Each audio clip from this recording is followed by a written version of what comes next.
Hello, all, and welcome to a new episode of the Horror Countdown podcast. I'm your host, Don Anelli, and with me tonight is my special guest, Mike Trebilcock. Hi, Don. How are you doing?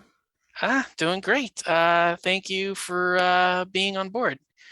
For tonight's episode, we're going to be looking at our top 10 favorite soundtracks. So I'm pretty sure that this is a topic of great importance to you in your career. But for those that aren't familiar, let's get a little bit of background and what we were, talking about earlier in regards to what we're going to be discussing tonight and how it came about. Yeah, do you want me to say how it came about? Well, I mean, I know personally just because we came about it we discussed it ourselves, but for those that Yeah. aren't privy to the conversation and how we came about it, let's let them know a little bit about that and what we're going to be discussing tonight. Well, it's the favorite horror soundtracks, and I know that it's actually well, I'm not sure what you picked, but I picked favorite scores. I guess there's a difference between scores and soundtracks. The soundtracks are usually song based, sort of they pick songs for certain spots, but the score would be like music written for picture. So I guess it's really top 10 scores, but so how it came about, I guess we were just talking about you were looking for different guests, and I thought that this would be a good top 10 that maybe you hadn't done before. Yeah, yeah. I mean, Or maybe you have. well, no, I was just gonna say, I kind of use score and soundtracks kind of interchangeably, so I'm Yeah. not necessarily sure if that's the proper way to go about it. Yeah, Um, no, yeah, I do. the way you explained it is a little bit more. I kind of understand where you're going from, and I recognize the difference. Yeah. But yeah, I mean, yeah, I generally chose scores rather than soundtracks personally. Yeah, me too. Um, so yeah, I mean, I'm just saying I use score and soundtracks interchangeably. So, Yeah. but yeah, I kind of took the same approach. I kind of looked at original music. I I know that there's not a lot of out there that'll know, but I'm generally not the closest observer, or I should say listener to music when I first hear it. So it's usually more something I notice repeat listens, just because the first time I'm trying to watch the story and I'm trying to watch the action evolve and trying to follow the story along, and then over time I kind of like recognize like filming techniques, and I recognize oh, okay, well, this is how they did that, this is how they did this, and then I start recognizing like the technical process that goes into it. So Yeah. Yeah. recognizing scores and all that other kind of stuff. I usually pick that up more on repeat viewings rather than first time through. And really, a good score should fit a movie like a glove, I think. It shouldn't really be standing out and drawing attention to itself. It's the purpose of a score is to help tell the story, and it can tell. Scores can tell the story that's not seen on the screen. Like you can, you're suggesting what's going on in a character's mind. You're suggesting maybe the character's background. You're suggesting the setting. Sometimes so the score does a lot of things that help tell the story that aren't necessarily going to draw attention to itself and shouldn't. There's parts uh, in opera when when it's a spoken. I've mentioned opera a few times in my notes here, but there's a part where it's a spoken word, and I forget what that's called, but the music is never like hooky, if you know what I mean. Like there's no real melodic sense to it, and no rhythmic sense. Sometimes it's sort of it conveys the feeling that people are talking as opposed to people are singing a song. So that's sort of how I think of scores at times, where they're not supposed to draw attention. You almost want to, uh, you kind of throw the rhythm off so it's not too melodic, so you're not you're not grabbing people's ears and distracting from the story, from the main point of why you're watching the movie. Um, yeah. So I mean, it's good that you don't notice the scores. I think that's basically what I'm getting at. Okay. Yeah. So for me, what I chose for mine is I generally chose main themes more than actual scores. Yeah. So yeah, like the opening credits or like the piece of music that plays over like the when the like the main credits roll. So Yeah. I The feature the bits. right, the featured bits. That's sort of where I kind of favored a lot of my work. A lot of Yeah. the stuff on here, although there are a few times where like a chase scene or like a big action scene comes on and something pops up and it'll be like, oh, that was kind of cool. I kind of like, the like the melody that they played during that. Yeah. So there's a few selections. Probably those are the ones going to be at the back end of my list. But yeah, generally speaking, I generally stick with the main theme or like the featured piece of music that was written for the film. So Yeah. yeah. And mine, I chose I thought about the whole score, but I also, I sort of thought there was certain points that I thought were interesting about these particular scores. So I took some notes about that too. So I might, some of this won't be in my own words. So I hope I don't lose marks for that.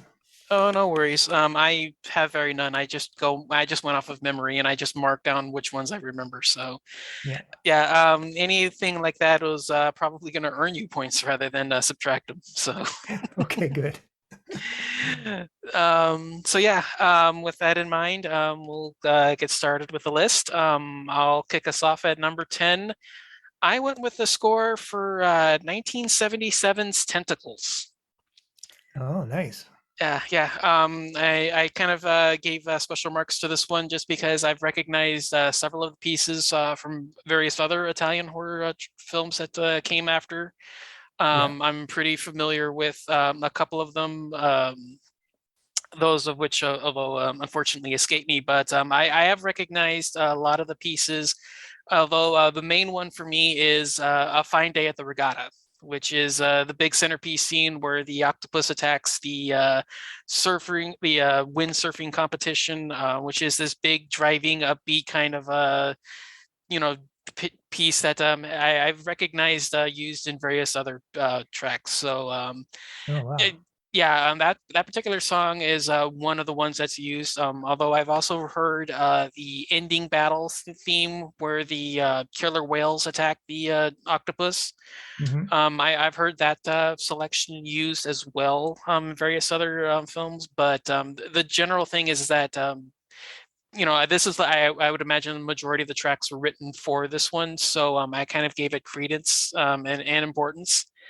Yeah. So yeah, it's a pretty fun, catchy soundtrack in general. There's a lot of it has kind of like a nice melodic, ocean going kind of atmosphere to it. It fits because it's a generally ocean based film. Yeah. So the atmosphere is captured pretty well there. And in general, like I said, a couple of the tracks are pretty fun and catchy. So I put number 10 is Tentacles. It's a great one.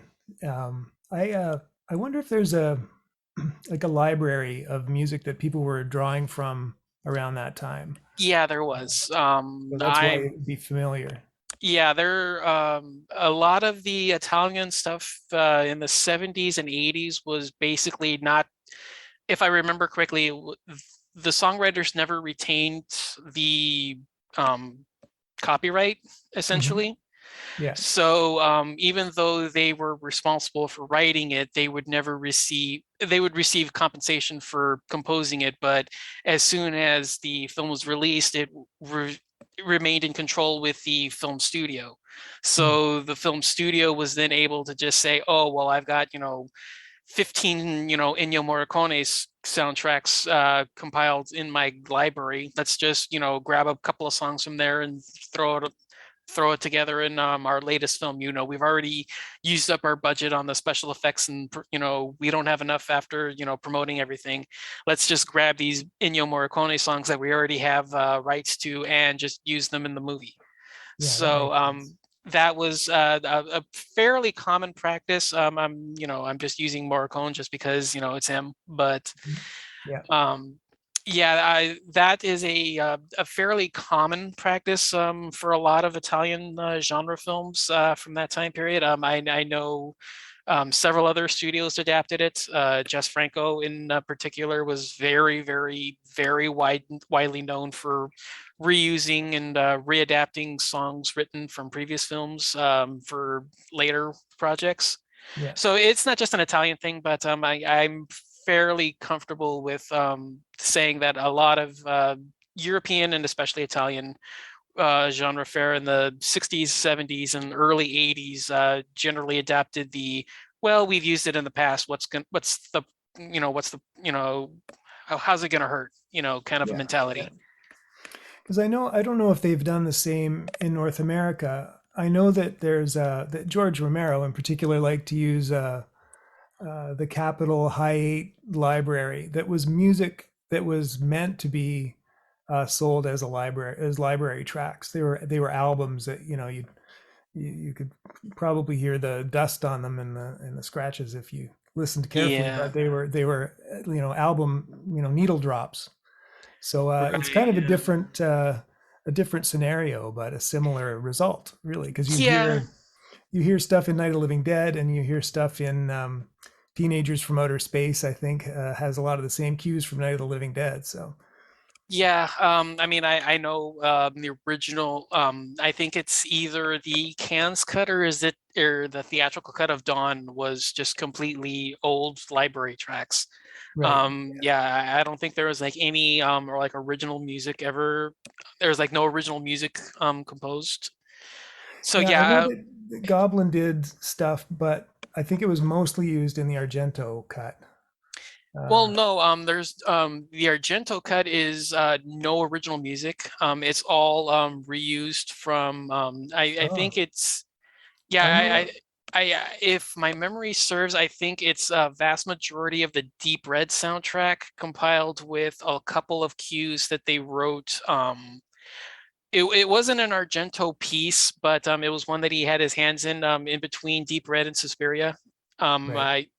I, I don't remember just because I'm not terribly familiar with their work outside of Argento, Yeah. but I believe it's the vast majority of the Deep Red soundtrack compiled with those extra cues. Yeah. Yeah. Although I I'm would gonna have probably, to go back and listen again for sure. yeah, I wish I still had my old VHS. I wish I still had my old copy of the Argento cut, but I've lost it in the move several times, and I've Yeah, don't it remember where happens. it's. Yeah, I don't remember where I placed it, so I would Maybe I'd either a have to. box somewhere in the basement or something like that. Yeah, it's stored somewhere, but I wish I was able to verify where it is and Yeah. all that kind of stuff. But I've got a yeah, couple of different box sets that has all the cuts on it, so yeah, I that's what can I'm go saying. back. I had one of those. I had I think the first one. I think it was the Ultimate Edition that had the 4 disc version. Yeah, One was the theatrical, one was the cans, and then one was the Argento, and then the fourth one was all the behind the scenes documentaries. yeah, yeah. I have that somewhere. I wish I could remember it, but yeah, it's kind of been lost in shuffles and not necessarily kept up to date, so to speak. So Yeah, yeah, it happens. yeah, Yeah, but yeah, I guess that's my number 10. Let's go on with yours. that's great. My number 10 was Star Crash. It's 1978, directed by Luigi Cosi. We both have Italian movies for our number 10. And the score is by John Barry, who already at the time had done a whole bunch of James Bond stuff, and he was a veteran composer. So they sort of had to not really trick him, but they had they sort of had to disguise the movie a bit. I've got some quotes here. So uh, Washburger was the producer, and he said one day in the late '70s, French film. Oh, this is about him. He wanted the creator of the Bond theme to add John Williams style grace to the picture, and he was shooting in Rome. Uh, I've got the biggest effing. This is explicit, isn't it? This I can slap a label on there if you want. If you want to censor yourself, go ahead. But there's an explicit label on here for it's a reason. okay. I was just kidding. I've Yeah. got the biggest effing science fiction movie. But this is him talking. It's not me at all. Yeah. Uh, so he's got the biggest science fiction movie ever. He told John Barry.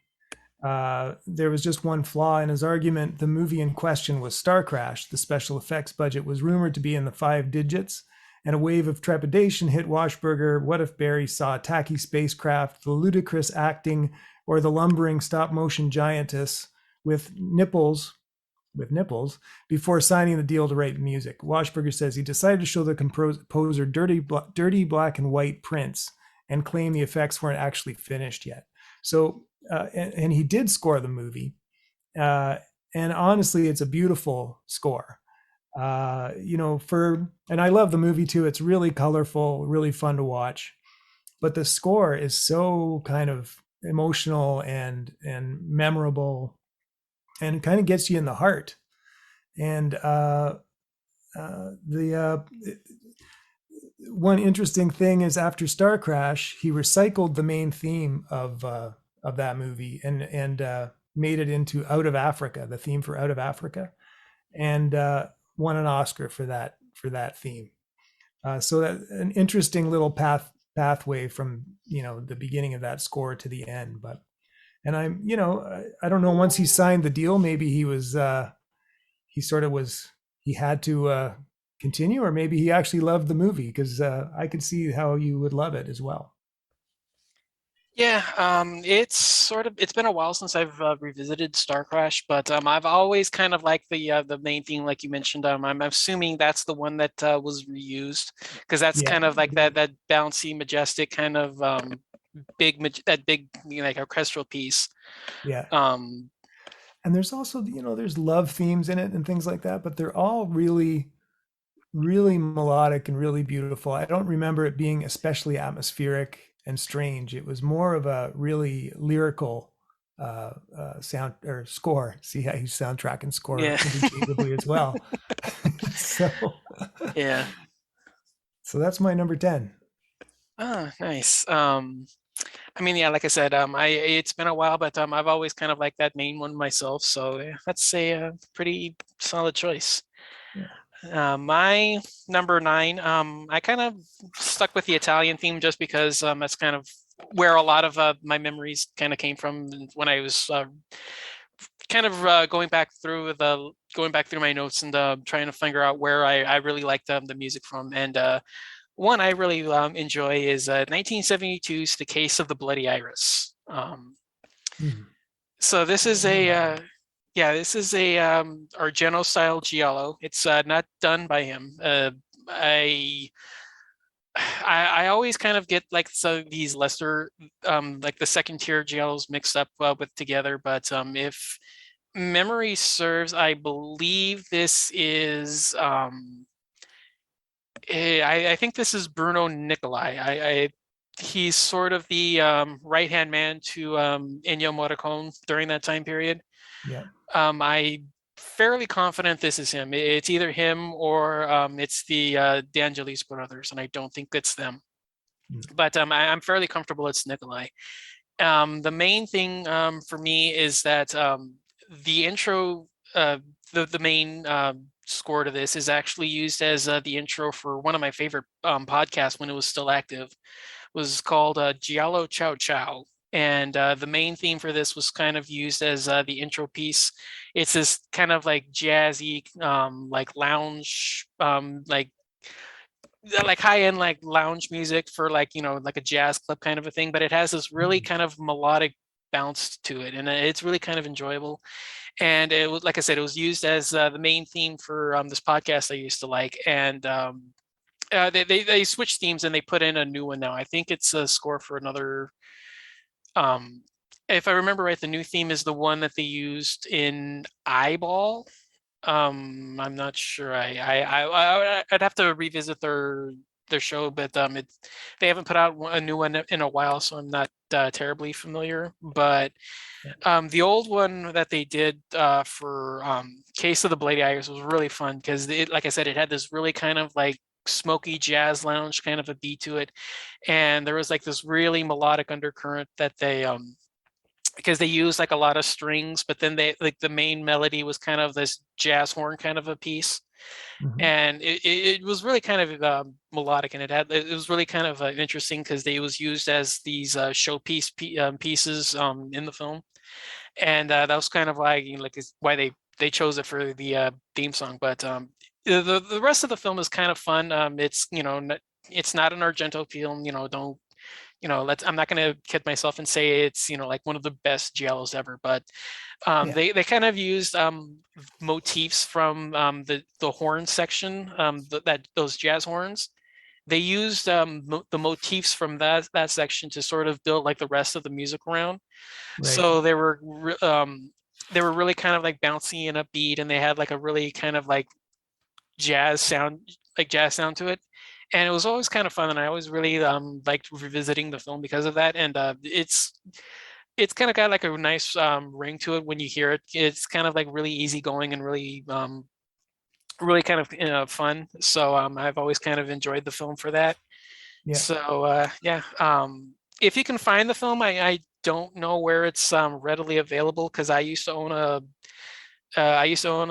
gray market copy. I did go out and buy a bootleg just because it wasn't readily available. So I'm not entirely sure. My best guess is Prowl YouTube. Is some channels upload it. I know that there's a small community that kind of they trade back and forth, sharing each other's videos just to keep them out there. Yeah. Yeah. There's like 5 or 6 channels that they all kind of they're all like they they they share videos, and they're kind of like all friends with each other. So usually one of them will have it up, and then copyright strike and get taken down, and then another one will put it up. But Yeah. that's kind of like the best place I can say as to where to find it because it's not readily available anywhere. But yeah, I'll if you search it out for sure. yeah, Uh, yeah, if you can find it, if like I said, if you enjoy those those giallos from the early 70s, it's worth a watch just on its own. But yeah, overall, for the score, I've always really kind of liked the main theme for this one, so it was kind of part of the reason why I chose it for this one. But yeah, overall, my number 9 is Case of the Bloody Iris. Case, right. I'm writing your choices down. I had curse. I'm going to change that right now. Oh, sorry, Curse. it's Case of the Bloody Iris. Yeah. Excellent. Okay, my number 9, I realized that I hadn't really chosen anything very modern. So I thought I should change that because there's some really great stuff, uh, coming out now too. Um, so I didn't want to leave everything out. Some scores make you make your head turn a little bit, and you think afterwards that was a great, you think what a great score it was after you see the movie. This one was so number 9 was Nocturne. It's 2020. It was one of the Blumhouse. They've got that series going on. Welcome to the Blumhouse. So this is it was Nocturne by Zoo Quirk, is her name, and Gazelle Twin is the artist that did the soundtrack or the score. I thought it really had some surprising moments and inventive parts as well. It was sort of atmospheric. It's like an electronic score, so it was atmospheric in parts, but also with vocals, with sort of choir, I guess, but small choir, but very ethereal and strange cluster harmonies in the vocals too. Um, it was sort of like a giallo in a way because it's a bit uh, it's set in a performing arts school, so it reminded me a little bit of like Suspiria or maybe Black Swan or something like that. So it had a lot of classical elements to it as well, and just some really strange and ear catching moments. um is there anything else I want to say about that one? No, I don't think so. So yeah, Gazelle Twin. Uh, I'm going to be definitely looking for more more stuff from that artist in new movies. That sounds interesting. I missed the first section of that Into the Bloomhouse stuff. I saw the stuff from last year. Because I know last year they did Black as Night, Bingo Hell, Yeah. Manor, and And I think I saw two of those. yeah, Bingo Hell in the Manor.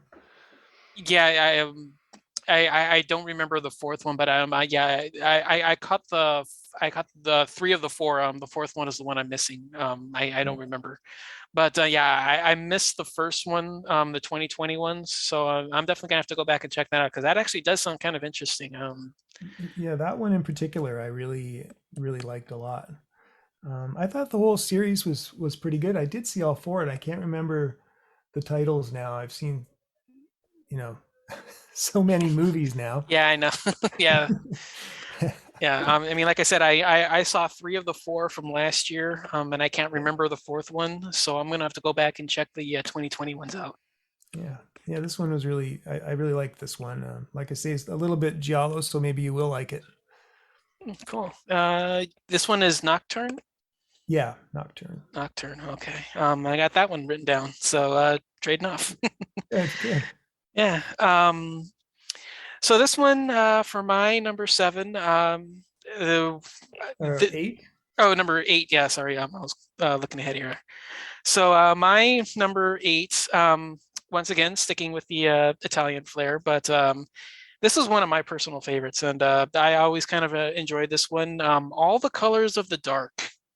Hmm. Yeah, So this is another one. I'm fairly comfortable. In fact, let me vamp here for 2 seconds while I pull out my Blu-ray because I actually own this one to the point where I can actually check the soundtrack. And yeah, this one is another Bruno Nicolai version. So got two of his films back to back.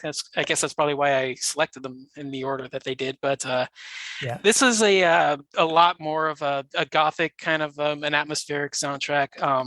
It befits it because it's much more of a cult film rather than a straight up giallo like the Case of the Bloody Iris. But this one is a lot of fun. There's like this really kind of like dark and atmospheric pieces that sound like black mass kind of like church going music yeah, where you have like oh, these really kind of like pounding organs, but they have like these really dark melodies to it. And a lot of the stuff is just, it sounds like something that you would hear for like a cult ceremony or like, a black mass kind of a thing.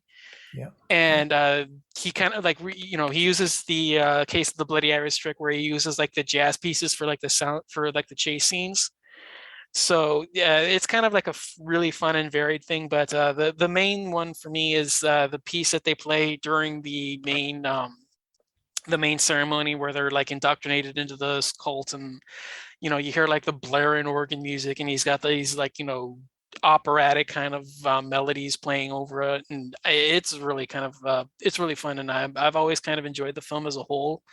yeah. So yeah, the main piece of this one is really good, and I've always kind of enjoyed this one. It's one of my favorite films, not just because of the film in general, but yeah, it's got one of my favorite soundtracks from the time period. So I yeah, know I haven't checked it out yet, but I know it's on Shutter here, so I'm yeah, definitely gonna check that one out too. yeah, that one I would really recommend. It's one of my favorite.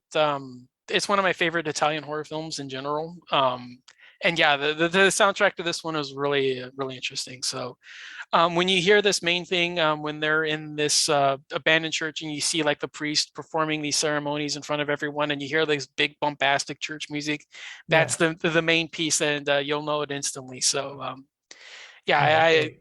yeah, it's definitely worth a watch. Like I said, it's on Shutter. I think there's a couple of other outlets that have it, but yeah, it's definitely one to check out. So, and I promise I'll have a little bit more familiar choices going forward, but Well, yeah, speaking I of could, familiar choices, my next one, eight, is The Shining, which might be a little bit typical, but man, I love that score, and I just saw it in the theater not too long ago, and it kind of blows your mind, and you sort of forget When you're watching things on TV, you forget how powerful things can be in the theater again.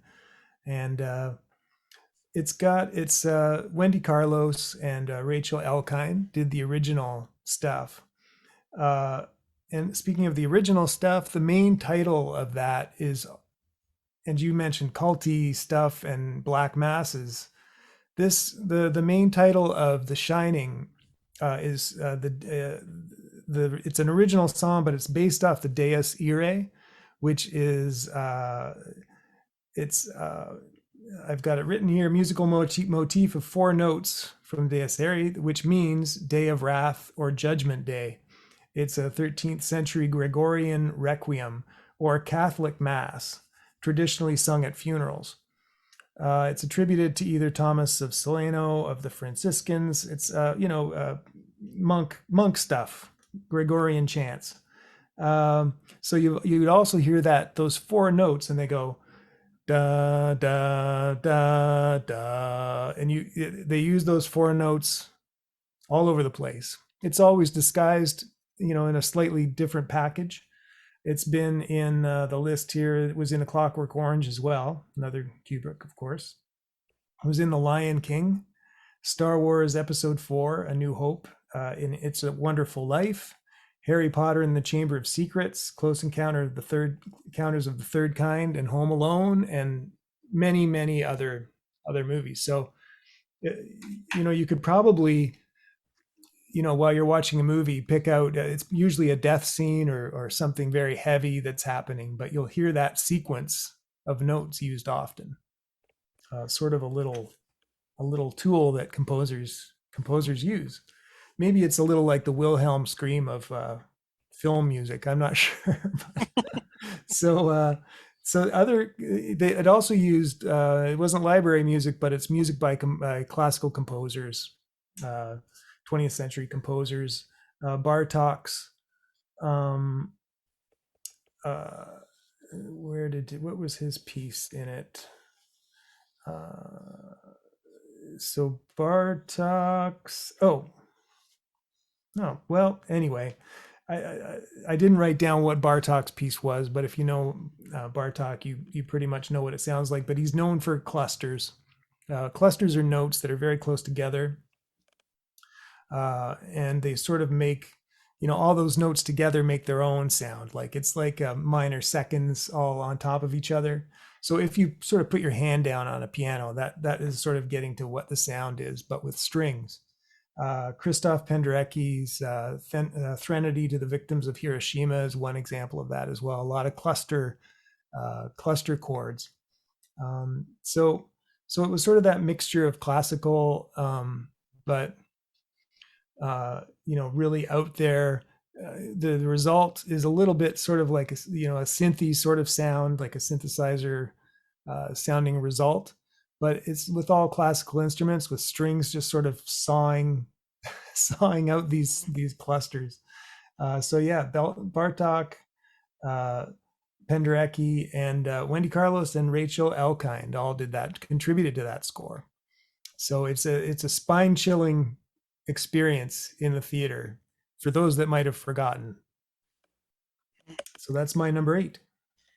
Nice. Yeah, I have this one on my honorable mentions. Yeah, I really love that opening theme. It's a really kind of like impressive way to open the film. Just, you get like the tracking shot and you get that, just Right. haunting melody over the top of Those it. those four notes. Yeah, you have that They're over. probably, I'm sure that they're sort of in our, in the back of our minds all the time, and that's why it sort of evokes those feelings, that heavy Yeah. feeling.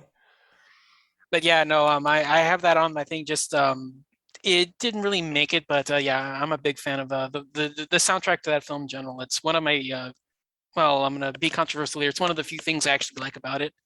Yeah, yeah. But Well, yeah, Stephen King would agree with you, I think, from what yeah, I've heard. yeah. I'm not the biggest fan of The Shining, but conversation for another day. Yeah, yeah.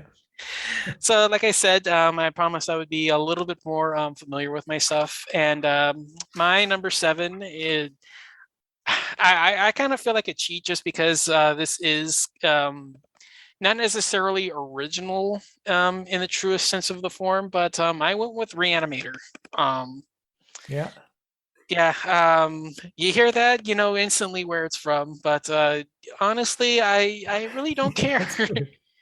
I don't really care. And I'll tell you why in a few slots, so that may be a little bit of a spoiler, but No, honestly, Reanimator. I mentioned Reanimator later on too, so it's a great uh, score. nice, yeah. Yeah, it's like I said, it's kind of an odd one, but for the most part, I really do like the I really like a lot of the themes in here. The majority of the stuff is far more interesting than what you would really expect it to be. Hmm. I really, I mean, I'm saying that just because, it's the not necessarily original work, but Yeah. for the most part, it's really interesting, and I really like a lot of where it's going with, a lot of the selections. Herbert's theme is really kind of, the standout piece, and that's kind of, expected based on its origin stories. But yeah, a lot of what's going on here, even though it is, recycled to a degree, it fits the movie, and you know, I mean, like you said, you have it on your list for reasons. So yeah, I'll leave it. Originally, originally the movie, and it got cut out for whatever reason, but Richard Band said that he originally had apologies to Bernard Herrmann at the end of the film. uh, meaning, acknowledging that it was that he was borrowing and having fun with it, right? So, uh, but it does really, at the beginning of that movie, it kind of evokes like a playfulness that you wouldn't have gotten from another piece. I don't think it's just it's original in its own way. Yeah, um, I would agree with that. It's definitely not as the original's version is a little bit more foreboding, and I think because this one here is not necessarily as dark. Um, Yeah, the it, drum machine helps Reanimators, for that. yeah, Reanimator is much more of a it's for lack of a better term, like a party movie. Yeah. So yeah, the fact that that one kind of goes in that direction, I get where he's coming from. So yeah, I mean, yeah, for me, my number 7 is Reanimator. Yeah. So my number 7 is again with the I realized that I had no modern soundtracks. So here's another one that I really loved, The Invisible Man. It's Lee Wannell. The scores by Benjamin Wallfish, uh, who did Blade Runner 2049, Hidden Figures, and the Shazam movies. Pretty mainstream dude, but I love what he does. Uh, Now he used what you mentioned before about one of the giallos had a jazz piece where different instruments ended up being different themes for different characters. Uh, and so that's sort of what this one's doing. It's using that's an old that goes back to Wagner and opera once again, where different a different character would enter and his theme would come up. So he was sort of doing that when he did this movie. He was also alluding to Bernard Herrmann because Herrmann's score was just for strings, and that was at the time with all the giant Max Steiner huge orchestral things. The Psycho score with just its small ensemble just sort of contributed to the you know it kind of reflected the lack of space, the confined sets and the hotel rooms and things of the house. You're always inside and you're in a confined space, and for some reason that small ensemble just sort of gets under your skin in a different way than a giant orchestra would have. So anyway, so back to this one. So the Invisible Man was kind of doing that. Started off anyway. The string section was sort of the small string section was doing that, getting a lot of emotional range out of a few instruments. Um, so he started that way, but it kind of went off the rails or on the rails in a way because there was also synth added in there, lots of synth, and that sort of added. just another unsettling layer to the string section. Now, when I first heard this score, what struck me was the distortion. So it's just balls to the wall, this score. It goes from really lyrical, beautiful melodies for different, for certain characters, and then it just goes completely apeshit in other areas. So let me just read a little bit here. I've got two different characters. There's Cecilia and Adrian. Uh, Cecilia's cello theme is heard 3 or 4 times, invoking who she is, the memory of who she is, and what she holds on to. Wallfish says he experimented with the sound. We used unusual mixing techniques, sometimes surrounding the audience with a wall of sound, and sometimes only using one microphone on the violin. Along with the cello theme, he embedded a piano motif that also builds in the same way her strength does. So that's interesting, the music changing going along with the character. And the other one, this maybe was where the distortion came in. Adrian's motif, on the other hand, was about being technologically advanced. I'm not sure if you've seen this one, but since he had mastered the science of invisibility, we were thinking what would do that, or what would that technologically would sound like if it embodied music. Adrian's sound was aggressive and created through synths. The composer found inspiration in EDM, a dark, gritty electronic sound, but very cinematic. So, what I really noticed was just things peaking in a way that I hadn't really heard before. So that's kind of it's kind of amazing in that way, because it's sort of going in it's taking things into a new territory, I thought, anyway, because I hadn't quite heard anything like it. Have you seen that one? I saw it once. It was one of the first things I saw once we were quarantined. I Yeah. wasn't able to get to the theaters to watch it, but it was one of the first things I watched. But I only was able to see it once. Yeah. Um, And I do remember liking certain sections of it, but like I said, I kind of noticed it a little bit more on repeat viewing, so I would want to revisit it just to kind of like familiarize myself with it a little bit more. But like I said, from what little I do remember, it wasn't bad, but I really wish I was a little bit more comfortable with it. So I think the score, it's a sort of a classic story in a way, and that's what you expect from the Invisible Man. But I thought there was a lot of really modern uh, subjects that were touched on in it.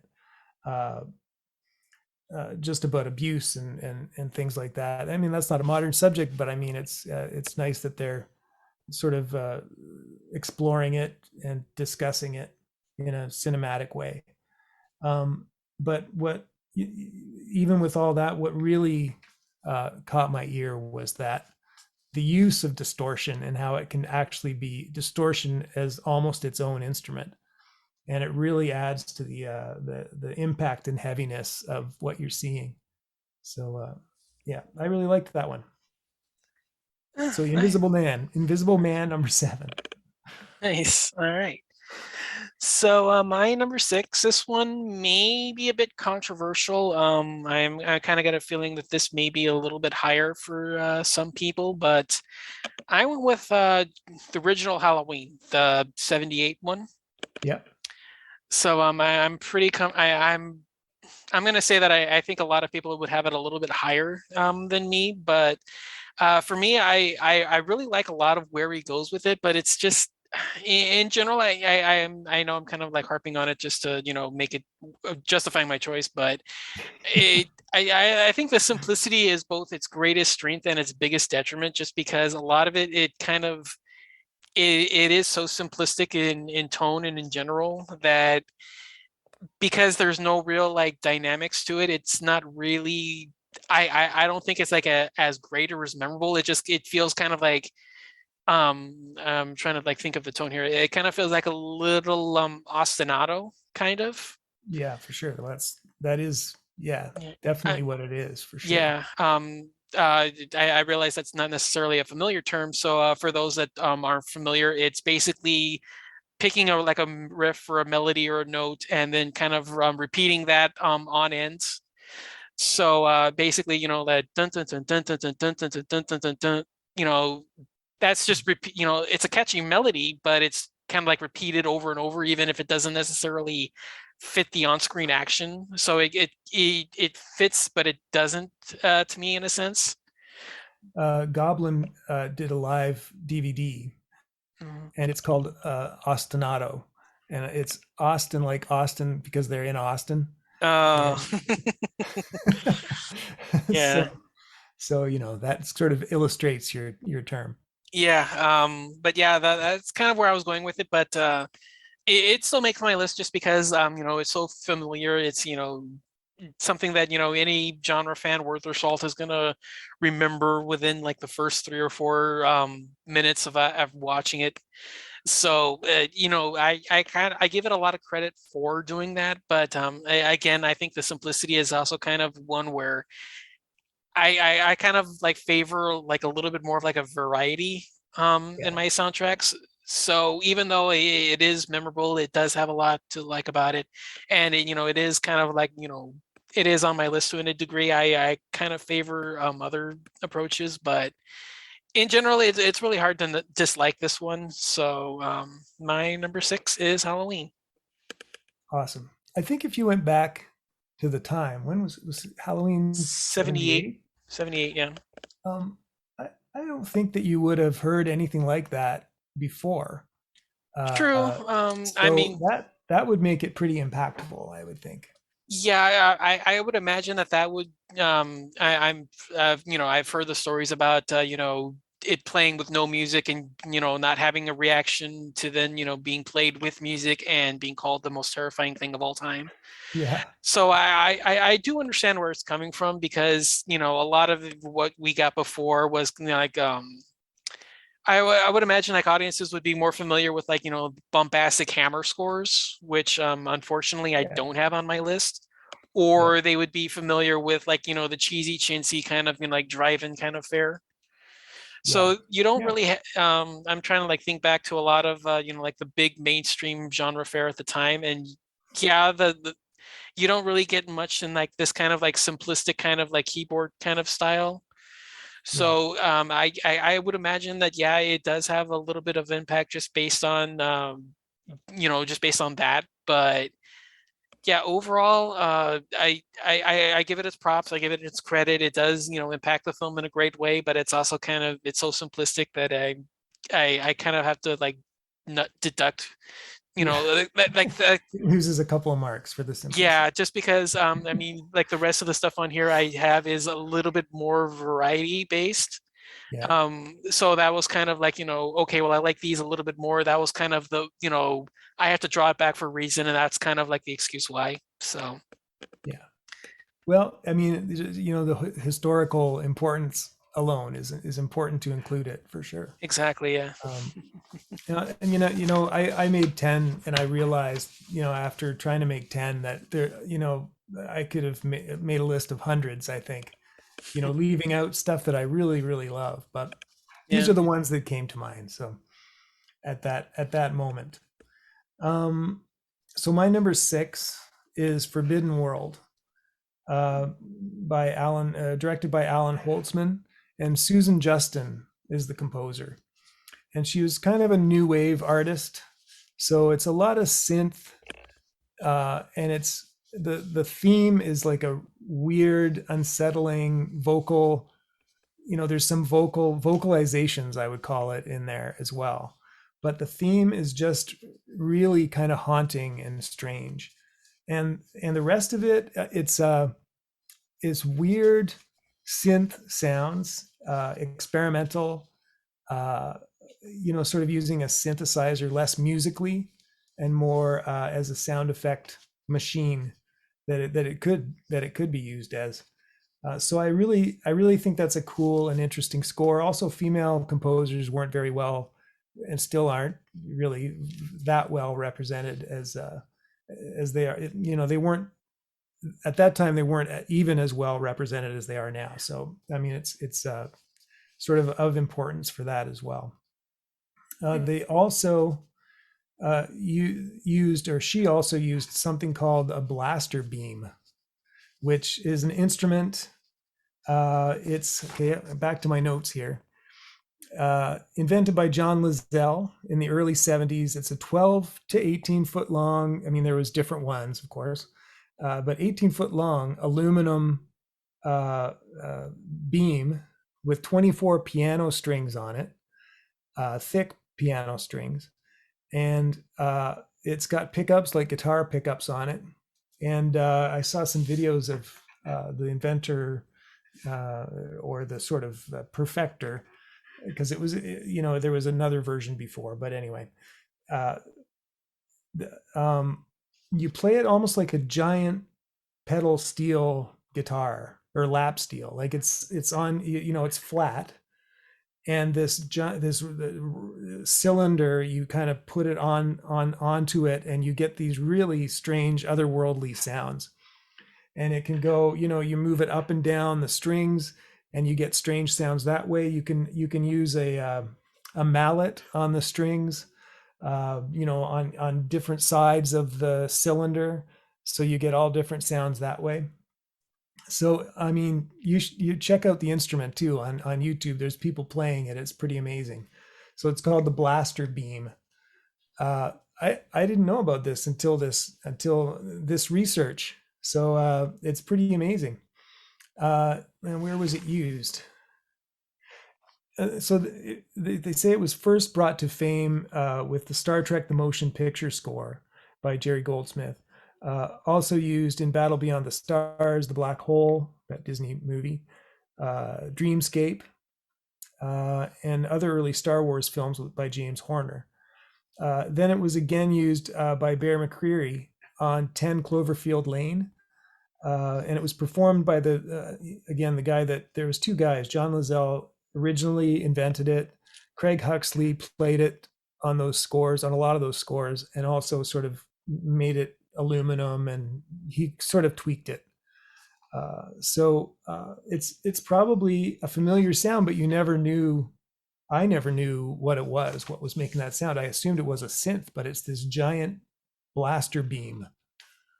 So I thought that was a notable thing about the Forbidden World score. I think it was written by Jim Wynorski as well. Hmm. Yeah. I mean, I can't say much. I haven't seen this, so definitely have to check it out. I've seen it around. I just haven't had the time to dive into it. So yeah, sounds pretty interesting. I mean, giving credence to female composers sounds interesting as well. Yeah, So yeah, I'm definitely gonna have to check this out because it sounds pretty interesting. It sounds pretty cool. So it's a Roger Corman science fiction. They were using, I think, uh, I might be mixing it up with King Kong, believe it or not, but they had mhm. they had sets for Galaxy of Terror, and then either at night or afterwards, but they were using the same sets. So the one movie would use the sets in the day, and one movie would use the sets at night. It could be Hmm. I could be mixing it up with King Kong and The Most Dangerous Game, because they did the same thing. They used the same sets, both movies, and they filmed either one after the other, or one in the day and one at night. So Hmm. yeah, pretty interesting. Cool. All right. Yeah, like I said, I'm definitely intrigued to check this one out. So move on to our top five. As I mentioned, we are gonna talk about the influence of Reanimator with Psycho. Um, Yeah, yeah, it's really hard to just top that bombastic opening. I really appreciate this as one of the first kind of like on the fringe kind of genre films that I first watched. For those that don't know, my introduction kind of came through a lot of my grandmother. She was a huge Hitchcock fan, so I used to watch a lot of his stuff. A lot of the 50s and 60s or 40s and 50s. Sorry, watched a yeah, lot of his stuff, and then kind of worked my way into Psycho, and from moved on from there. But yeah, this one, yeah, it always kind of stuck with me. I liked a lot of the you know the, just the simplicity of it all, because it is just a lot of violin based, and yeah, you get a lot of melodies and a lot of driven, it, it's been a while since I've really heard it in full, just because I haven't watched it in a while. But I've always just really liked, like the main theme, and not just the famous stuff, but a lot of like the incidental tracks, and like a lot of the snooping around kind of like suspense themes, and you Yeah. know it's more than just like the singular shrieks that you get for the shower sequence in particular. But yeah, in Which is what general. it's what it's known for, but it's Right. a lot more than that. It really is. Exactly, yeah. I mean, like I said, you get, you get some good pieces in, the scenes of, stalking around the motel, and you get the drive, the theme of her driving down through the dusty road, her conscious, narrating everything, how am I going to get caught? Am I going to get away with this? And you've got that big, theme in the background, kind of just blurring away, and just like adding like an intensity to it. And yeah, it's a really fun soundtrack, and definitely one that I realized that you're going to get a lot of people into it because of the main theme, but if you expand it to the rest of it, you're going to get a lot of fun pieces to it. So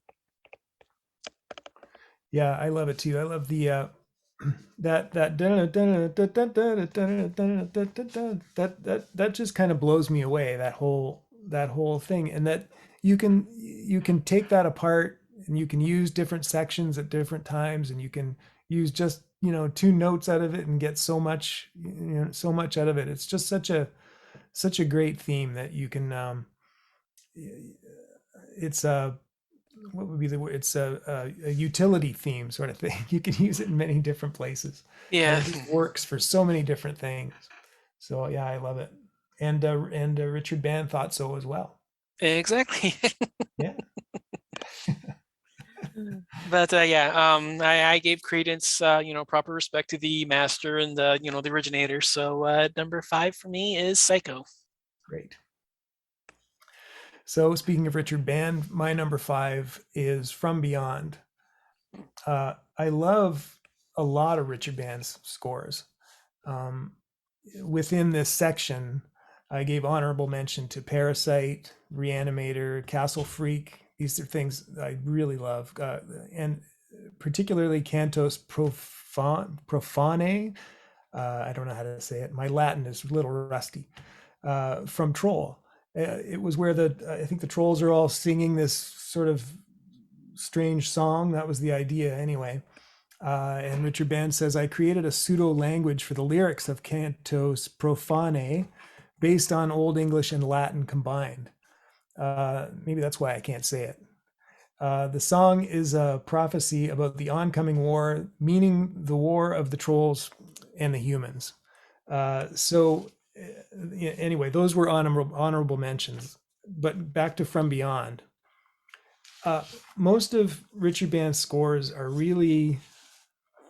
they're really melodic, really nice. Really, no matter what the movie was, he does these beautiful uh, uh, scores for it could be you know uh, the most insane idea, but his music is always so respectful of the art, and it harkens back to the old fashioned scores that were so beautiful. So he sort of continued that throughout, and he's continuing it now throughout his career. So I wanted to say about From Beyond, it's a it's a more harmonically rich score and more atmospheric than I think any of his other scores have been. Uh, it uh, it goes to I was talking about Bartok and Penderecki sort of thing, and it's really is paying tribute to those kind of composers. Just orchestra as sound effect. Um, it's sort of I really think it's his masterpiece actually From Beyond. Uh, um, so about his From Beyond score, he says, after viewing From Beyond for the first time, I realized that perhaps what I needed to do as composer was to figure out how to get an entire audience to grow a pineal gland, which is the third eye, right? It's the sort of a portal to another dimension, which is what the resonator was in From Beyond as well. And it kind of activated the pineal gland so you could see these other beings all around you at all times. So this is what he was thinking of when he did the score, and I think he really succeeded. Like uh, he invoked another world. It's just the way he uses the orchestra is completely unique and amazing, I think. Um, and it also has, it's got a lot of beauty in there too, but it's just his strangest score, I find. Yeah, it's been a while again for me since I've seen From Beyond, but yeah, I've always kind of liked like the trippy sci-fi kind of avant-gardeness to it that you get with a lot of the scenes in the attic when they're replicating the experiments and Yeah, all of the the madness that ensues once you get past that. yeah, I think Yeah, it reflects all that beautifully.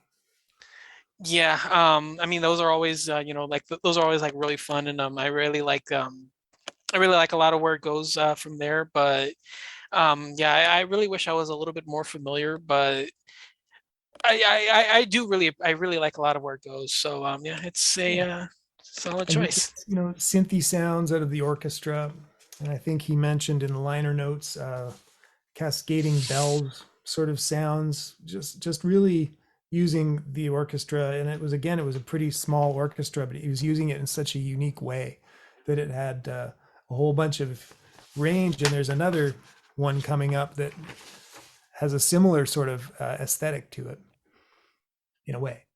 Mm. So number Yeah, 5 is From Beyond. cool. All right. So for my number four, this one was one that I really wanted to put on the list, just and not just because it's my all-time favorite film, but it's got one of the more memorable opening themes I've heard at least. I went with 1979 Zombie. Right. Yeah. So like I said, this is one that I put on the list just because it's my not just my favorite film, but I absolutely just love that just island score to this. You have this atmospheric opening that is just this dun, dun, dun, and you have like this Yeah. kind of like reverb laden thing that just adds like this sense of menace and foreboding atmosphere to it, and then it kind of goes into like this tropical kind of like island sounds when they visit the Caribbean and you have like all these kind of like travelogue scenes and it sounds like this happy-go-lucky kind of like light vacation film, but when you get to the zombie attack in the final half, it just gets like really dark and eerie, and you have like those scores. The main theme just keeps coming back up again. Yeah. Yeah, I just love this. It was a big part of my enjoyment for the film. I've heard it repeated several times over the years. I think the main theme is brought up again in City of the Living Dead, although that has the rest of the music is original, but the main theme that they use for the zombie resurrection at the end is the main theme for this one. Hmm. But yeah, in general, I really I appreciate the majority of the music in this one. Like I said, the main theme is fantastic. It's one of my favorite pieces ever. But the rest of the soundtrack is really fun and kind of envelops like the changing moods just as it goes from travelogue through the Bahamas to zombie outbreak. So yeah, overall, one of my favorite pieces for my favorite film of all time. So Yeah. Beautiful. And it's yeah. it, I don't know if you feel this way, but that opening, that song, it makes me happy. I don't know why would that be? I mean, I know it's eerie and it's strange, but for some reason it just it evokes sort of a happy happy feeling, maybe because I know that the movie is coming right after it, Maybe, but yeah. I'm not sure. It's like it's like that darn song from Cannibal Holocaust, the Oh yeah. Riz Ortolani, beautiful, Yeah. beautiful theme. And it just you just makes you feel all warm and fuzzy inside. But Yeah, you know it just kind of feels like oddly juxtaposed it's against all it's all a trick. yeah. I mean I'll mention I'll say it now. Cannibal Holocaust is in my honorable mentions, but Yeah, yeah, as great as that opening theme is, I mean, I'll the opening theme is like my favorite piece in that, but I'm not a fan of the rest of the music, so I kind of left it off for that. But yeah, yeah, I see where you're going from, just because yeah, it does kind of have like that same tone to it. yeah, yeah. Great. So Yeah. my number four is Evil Dead. The 1981 version. Uh, Now, again, just like the Psycho scenario, it's a small ensemble. He also uses some synth, and it's very minimal. In a way, it's almost like you were talking about Halloween. It's very minimal. There's not a lot going on, but what is going on is amazing. And again, it fits the movie like a glove. There's, a love theme. He gets a lot of emotional range out of a very few instruments. Um, and there's some where the strings are just sawing away and just getting a really, really powerful, uh, you know, kind of like string metal sort of thing. So, uh, and again, it sort of evokes the confined setting that they're all in that same cabin all the time. Um, oh yeah, I was just going to mention that it was also re-recorded in 2018. That's the version I've been listening to, where it was expanded a little bit from there. Still a small ensemble, but it was expanded and sort of reimagined. But I do love the original score, which I've only heard in the movie. Um, but it's very small and clunky and awesome all at the same time. Yeah, it definitely helps with the fevered nature of the film. Again, this is kind of taking away my honorable mentions here because I do have it on there as well. Yeah, yeah, But yeah, yeah, it definitely helps. I like you said, I wish it was a little bit more kind of ornate and it kind of like impacted a little yeah. bit more. But yeah, it's a solid choice, and again, it's another one of my favorite films. But yeah, A lot of these things, and I think that the Carpenter too. Sorry, the Carpenter thing. A lot of it happened because from budget restraints, sort of their constraints. They could only afford whatever it was. I think it was a string quartet and a bass. I think the contrabass, and I think that's what it was. So they could only afford a certain amount of strings, and then the rest of it was all just stuff that he could find percussion wise. There was a piano in there and that synth. Uh, so a lot of it started with budget concerns, but then it just you know with that limitation, he just made the most awesome piece of work, I think. yeah, I can't disagree anymore. So Yeah, move on to number three. I'm pretty sure this one may pop up just because. My number three is The Exorcist. yeah, Um, yeah, just you hear the opening, and yeah, Tubular Bells is awesome, and it strikes the mood perfectly. But a lot of the other incidental pieces, particularly the main theremin stuff that you get during the exorcism itself, that stuff is just chilling. I mean, yeah, that's due in part because of how a theremin sounds in general, but yeah, yeah, in general, this is one of the ones that I think is just so perfectly matched to the intensity of the film and everything that goes on inside. You know, look beyond Tubular Bells, and you're going to get a lot of good music in here. A lot of it I'm surprised a lot of it hasn't been aped or reused in other films. yeah. Probably just because saying that out loud. I would imagine, it's Warner Brothers, so they're probably going to have like a tight handle on everything. But yeah, a lot of the music in here it has kind of that, I'm trying to, think of the proper term here, but that recycled kind of feel. You could Yeah, reuse it in other films and it would fit in perfectly. So yeah, yeah, absolutely. yeah. A lot of the music in here just, it invokes what's going on in the scene perfectly well. And then, you get Tubular Bells on top of all that is kind of like the hit single to, for lack of a better Yeah, term. But yeah, it's really hard to just, discredit what's going on in here. It's just, yeah, it's one of the best films ever made for a reason. So number three for me is The Exorcist. it's a great one for sure. Yeah. Now the tubular bells, that's a bit of an ostinato going on as well, isn't it? I Yeah, think it's yeah. I think it's kind of yeah, I mean, I'm trying to think back on how it goes, and I'm kind of getting it confused with the main theme for The Omen. right. Yeah, But yeah, I do remember it kind of being the just that repetitive dirge. yeah, Like and it yeah, sort that of it builds over time. yeah. I don't necessarily think it's a true ostinato, but it definitely has that feeling to it. So Yeah, yeah, definitely yeah, an definitely awesome yeah. one for sure. So my number three is Day of the Dead. It's John Harrison, the Romero film, obviously. And it's because, a lot of these scores and movies, the reason that I love them is because of the time that I saw them at, and what I was experiencing when I first saw it.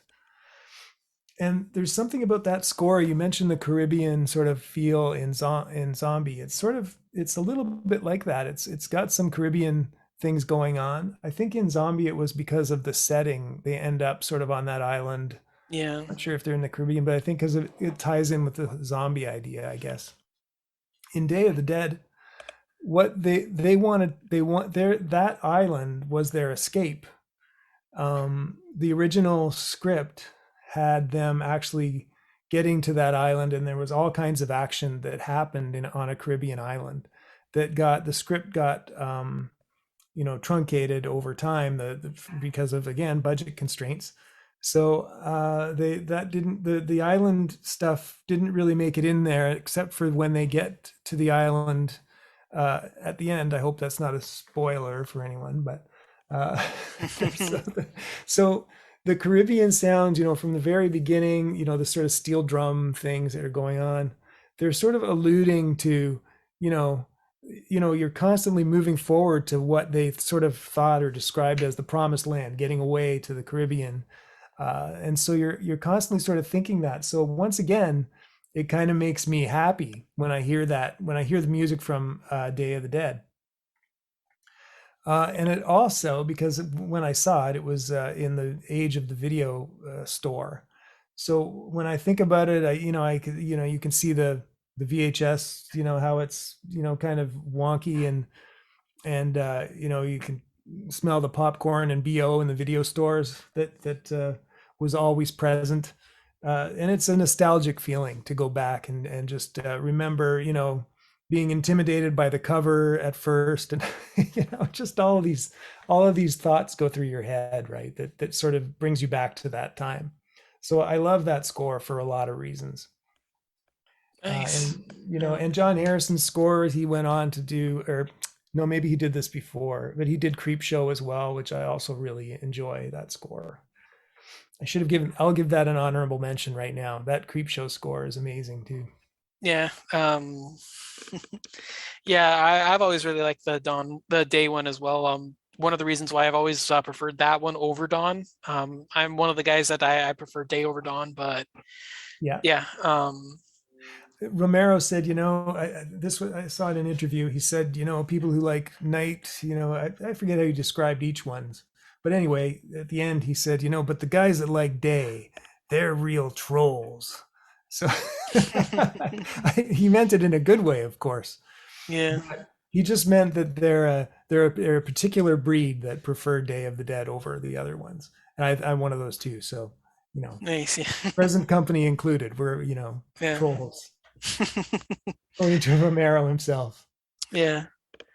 Well, hopefully I'm not going to be trolling for my number two. In that I kind of inadvertently spoiled it. My number Right. two is The Omen. Ah, Um, yeah. yeah, it's just amazing. Unfortunately, it doesn't have the hit single, like Tubular Bells, but Yeah. what we were saying earlier about just fitting the intensity and fitting the scope of what's going on in here. It's just fantastic. And you have the Gregorian chants, you have a lot of that kind of like deep classical music, kind of just creating these dark ominous tones to everything. And you mix that in with a little bit more kind of like the contemporary stuff of making sure it fits in with what's going on. But yeah, it's just it fits the movie, and it sounds amazing. It still holds up to this day. And yeah, it's it it just fits it just fits everything. And it's kind of hard to leave it off. But number That's great. yeah. That's one I'm going to definitely have to revisit. I haven't heard that in a while. Yeah, I mean, like I said, it doesn't have that, it doesn't have that immediately that grasping single that you really need. But Yeah. yeah, it fits. And it's one of the main one. It's one of the big things for me is it sounds really good, and it fits what's going on. But Yeah. yeah, number. Nice. All right. My number two was Tourist Trap. It's directed by David Schmoller, but Pino Donaggio did the theme, and not the theme. He did the score. Pino Donaggio has done other favorites. He did The Howling, Two Evil Eyes, that Argento Romero collaboration. He did Carrie. So he's done some real classic scores. Tourist Trap, again, it's unique. I find that every score, another, not just telling the story, but it also offers each movie its own personality. So it's not just to drive the story. It's also to uh, uh, give the movie its soul, right? Its own unique soul. And I think Tourist Trap really does that well. It's got it's again, it sounds like it's a small orchestra, some synth. This was sort of typical of the day, I think, because you could use a small orchestra, and the synths were sort of to sort of pump it up a bit so that it was more orchestral in a way. And there was just so many opportunities for sound effects. But the main theme, especially, is notable because it's sort of, it uses like like what sounds like wrenches, just strange percussion. The movie has like moving mannequins in it, and you're not sure what's going on with them, whether they're mechanical or they're toys, or what's going on. So it's got sort of this nice uh jaunty little fun theme. It's unsettling, but it also really draws you in. um it doesn't really prepare you for what happens after the main theme. It's kind of like saying, come on in, everything's fine, just come on in, it's going to be fun. And it is, but it's much, the movie is darker than the theme would suggest, which I love that about it. It's a little bit reminds me of how Psycho is as well, because the first half of it, as you know, it's that one theme, that driving theme, which to me is kind of whimsical and fun. And then, once those other strings come in, the fun times are over. So this is sort of a little bit like that in a way. Um, so yeah, that's number two, Tourist Trap, Pino Donaggio. Nice. I've seen Tourist Trap only once, so it's one of those that I'm gonna have to revisit. Yeah, Um, I definitely do need to revisit it just because I wasn't really the biggest fan of it to begin with. But yeah, yeah, wish I would be able to say more, but No, definitely need to revisit that one. I think we've got some more homework to do after this Yeah, talk. yeah, for sure. Um, Although hopefully this will my number one will have been the no-brainer kind of a thing, at least for me. Kind of hard to top this one. I went with Jaws. So Yeah, yeah, yeah, kind of hard to dispute that one. Just, I mean, the theme just is, the most iconic ostinato ever. I mean, it's just, repetitive, relentless, but it fits what's going on just to an absolute T. You get, some other great pieces along the way. You have like these jaunty, ocean going themes for, yeah, the group out at sea, and you have the melancholy kind of, theme for Quint, but just in general, it's just hard to top this one. The yeah. simplicity, the effectiveness, just, not only that, but just, the way it just drives tension into the film, and you get some classic, you just get an absolute classic as a result. So Yeah, I agree. yeah. Yeah, that's a great one. When I printed off this list. I'm out of paper. I'm out of ink. So I printed at my parents' place. So my dad, when he saw it, he just took a look at the list. He said, "Where's Jaws on this list?" And he said, maybe you didn't want to add it because it scared you out of the theater the first time. And it's true because I had heard from friends at school. I was 10 or something like that. I had heard from friends at school that the end of it, the guy gets bitten in half. So I couldn't see that. There's no way. So I had to sort of leave the theater and peek through the doors because the tension, and a lot of it created by the music and the kids at school, the tension was too much. It was just building up to this sort of grand finale, this bloody grand finale sort of thing. So yeah, that music is just definitely influential, and there's some beautiful orchestrations in there too. Yeah, definitely. So So moving we're at on. number Yeah, one. yeah, you're number one. So my number one is The Fly, and it's Howard Shore's score for Cronenberg's The Fly. And and like I said about how these movies, they evoke a time for you. They bring back a lot of memories, and this movie, it really affected me a lot, and it was more the emotional content of it, sort of thing. It was almost about maybe disease or cancer. It was about the scientist, in his hubris, but it was also there was also decay, and it was a metaphorical thing to me.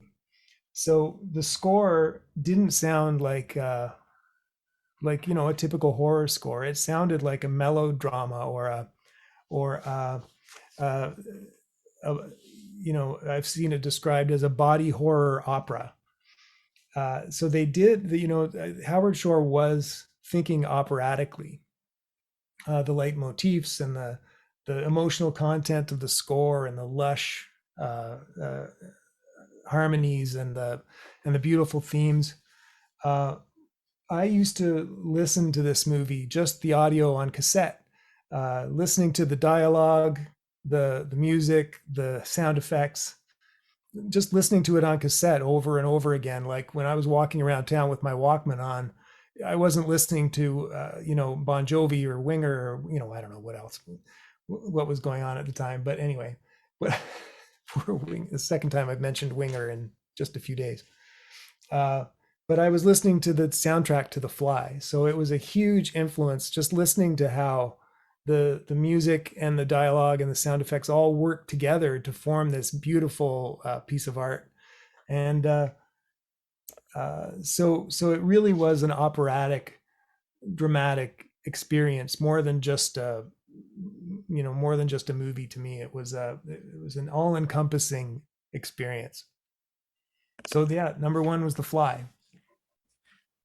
Well, I guess now that kind of brings me to a close because that was my last honorable mention that wasn't already Oh, taken. oh, really? Yeah. Wow. So yeah, you mentioned The Fly, Cannibal Holocaust, and Okay. yeah, Well, that was some things just have to come up in this conversation, I think. yeah, they kind of do. But yeah, that one was the last honorable mention I have. Mm. So the last one, I'll just bring this out one, even though I'm not necessarily, I don't think it's the biggest fan, but just I think in terms of like recognizing big genre scores, Mhm. just so that, for me, I'll have an honorable mention just out there. I'll say the original Suspiria. Oh, yeah, of Um, course. yeah, I'm not the biggest fan just because it sounds like incoherent noise, but in terms of in terms of like establishing an atmosphere, it does have its place. So I'll give it that. But yeah, unfortunately, that was my last honorable mention. Yeah, and I So probably should have added that one too. Uh, you yeah. know, so my honorable mentions were, mostly something that I didn't really mention much of was Bernard Herrmann. I want to just mention him a little bit more because when I found out, I watched Jason and the Argonauts and as a kid and Mysterious Island, The Day the Earth Stood Still. These were all things that I loved as a kid. But then when I found out, later on that he had also done, all that Hitchcock stuff, Vertigo and Psycho and Cape Fear. Uh, I mean, he had done so much stuff that I loved, and knowing that it was all him, everything sort of just all connected together. And anyway, so I'm just going to say, as an honorable mention, all of Bernard Herrmann. And the other one is a smaller movie, Deathstalker 2, the score by Chuck Serino. I really love that score. It's another one of those ones where the theme, you'd call it sort of a hero's theme, I guess. And it comes back again and again. So that by the end of it, you're happily singing this theme and you've just had a great time with this sort of, sword and sorcery fantasy thing. And it's awesome. It's very hummable and effective. And I love a lot of what Chuck Serino does. It's really great stuff.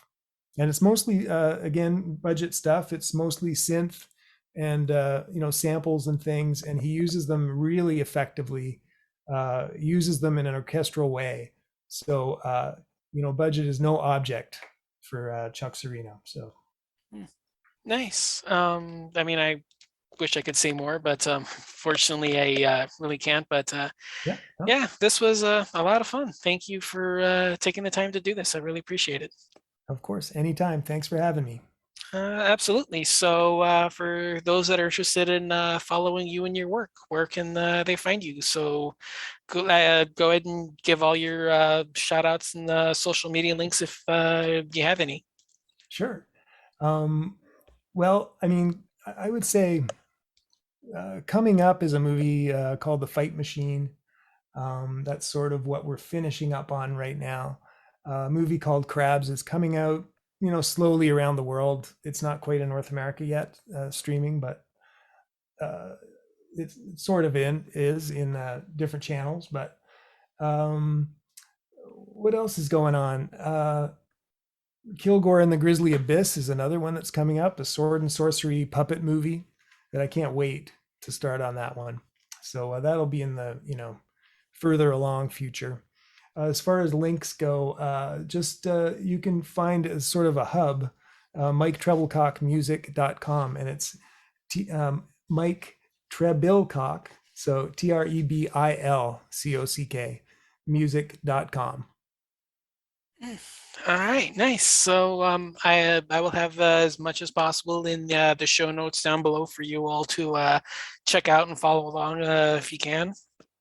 So, until next time, thank you again for joining me, and we will be back with another topic. So, see you then.